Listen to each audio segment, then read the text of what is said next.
தமிழ்நாட்டில் கடந்த 35 நாட்களில் 1713 கோடி ரூபாய் பணம் மற்றும் பரிசு பொருட்கள் பறிமுதல் செய்யப்பட்டுள்ளது.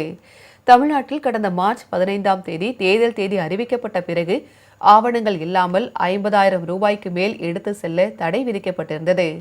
அதன்படி நேற்று முன்தினம் வரை ஆவணங்கள் இல்லாமல் எடுத்து சென்று 169.85 கோடி ரூபாய் ரொக்கம், 2.95 கோடி ரூபாய் மதிப்பிலான மதுபானம், 82.73 கோடி ரூபாய் மதிப்பிலான போதைப் பொருட்கள், 650.87 கோடி ரூபாய் மதிப்பிலான தங்கம் மற்றும் வெள்ளி, 306.34 கோடியிலான இதர பொருட்கள், இலவசங்கள் என மொத்தம் 1713 கோடி ரூபாய் மதிப்பிலான பணம் மற்றும் பரிசு பொருட்களை பறக்கும் படையினர் கைப்பற்றியுள்ளதாக தமிழக தலைமை தேர்தல் அதிகாரி அர்ச்சனா பட்நாயக் தெரிவித்துள்ளார்.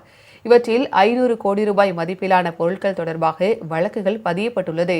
பறிமுதல் செய்யப்பட்டுள்ள போதை வஸ்துகளை பொறுத்தவரை திருவள்ளூர் மாவட்டத்தில் அதிகமாகவும், அடுத்த இடமாக சென்னையிலும் அதிகம் பறிமுதல் செய்யப்பட்டுள்ளதாக குறிப்பிடப்பட்டுள்ளது. வாக்குச்சாவடியில் பணிபுரியும் போலீசார், அரசியல்வாதிகள் மற்றும் பொதுமக்களிடம் உணவு வாங்கக்கூடாது என தெரிவிக்கப்பட்டுள்ளது.